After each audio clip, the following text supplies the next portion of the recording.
Dear students, today we will start a new chapter, triangle.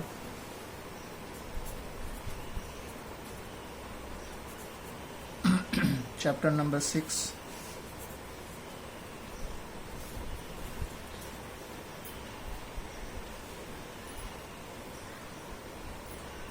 In the previous class, we have studied about the congruence of the congruent figures. Congruence of the triangles we have studied in the previous class. Now here we have to study about the similar triangles, similar figures.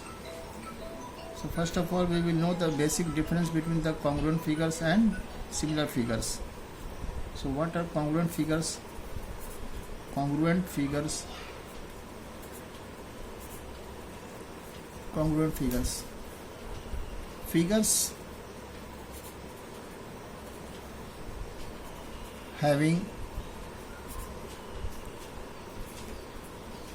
same shape and same size. कोई भी ऐसा figure जिसका shape same हो और size same हो, ऐसे figures को हम लोग कॉन्ग्रुएंट फिगर्स कहते हैं। अब यहाँ पर हमें देखना है, यहाँ पर कुछ फिगर्स हम बनाएंगे। तो ये सर्कल है, सर्कल के अंदर एक और छोटा सर्कल है।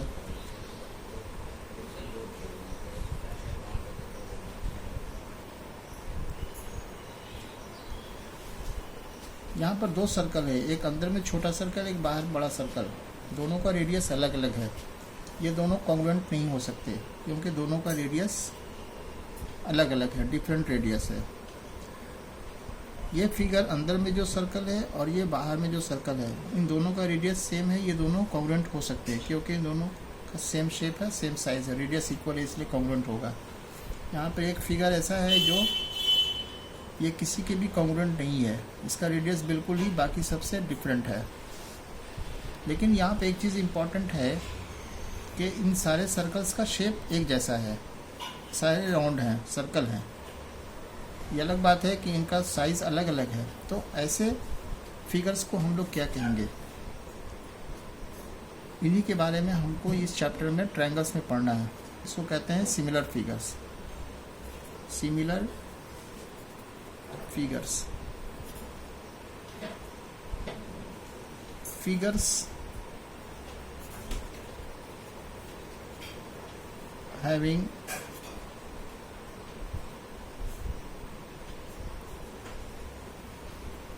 same shape but not necessarily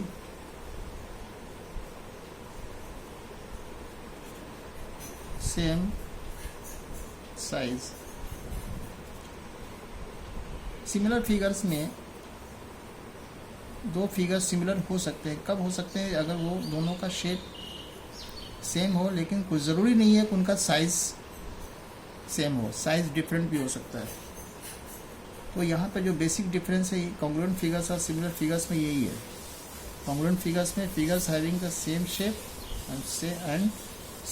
and same size. Similar figures having the same shape but not necessarily the same size. अब यहाँ पे क्वेश्चन है कि क्या एक क्वाड्रिलेटरल आर एक क्वेश्चन आर ए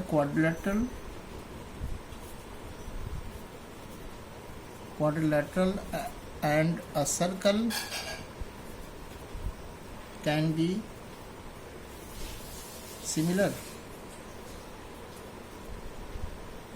क्या एक क्वाड्रिलेटरल और एक सर्कल सिमिलर हो सकते हैं?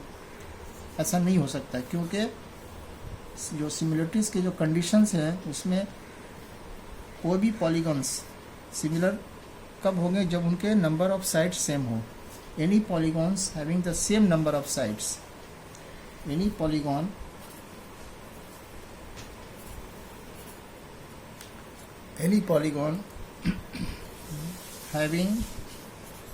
having the same number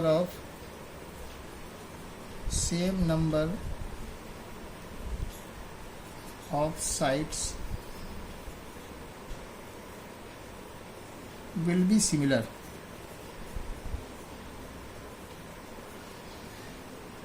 यहाँ पर दो पॉलीगॉन को सिमिलर होने के लिए जो सबसे इम्पॉर्टेंट कंडीशन है वो ये है कि उनके नंबर ऑफ साइड्स क्या होनी चाहिए, सेम होनी चाहिए. एक पेंटागन एक क्वाड्रेटर सिमिलर नहीं हो सकता. So two any polygons having the same number of sides will be similar. Condition number 1, if their corresponding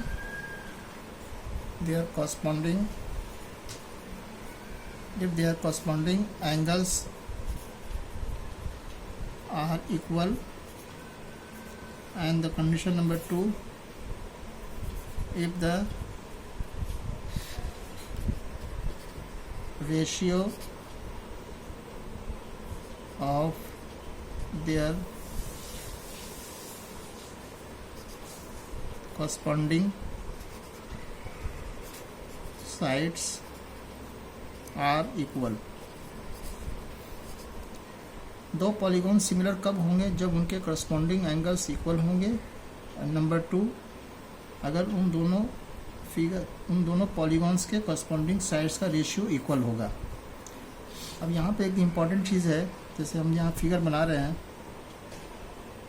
दो triangle A B C, triangle P Q are.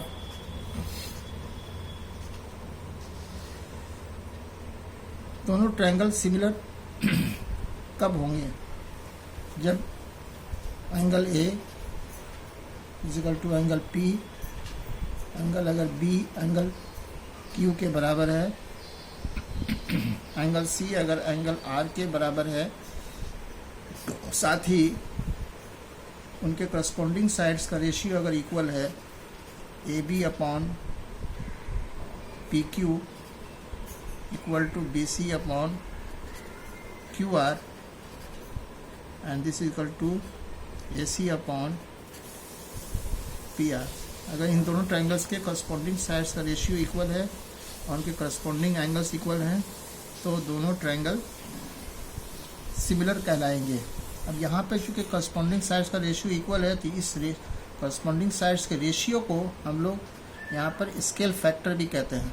ये अब आगे कंस्ट्रक्शन में ये इसका यूज़ होगा, आप देखेंगे. स्केल फैक्टर, इसको स्केल फैक्टर भी कहते हैं. Okay fine.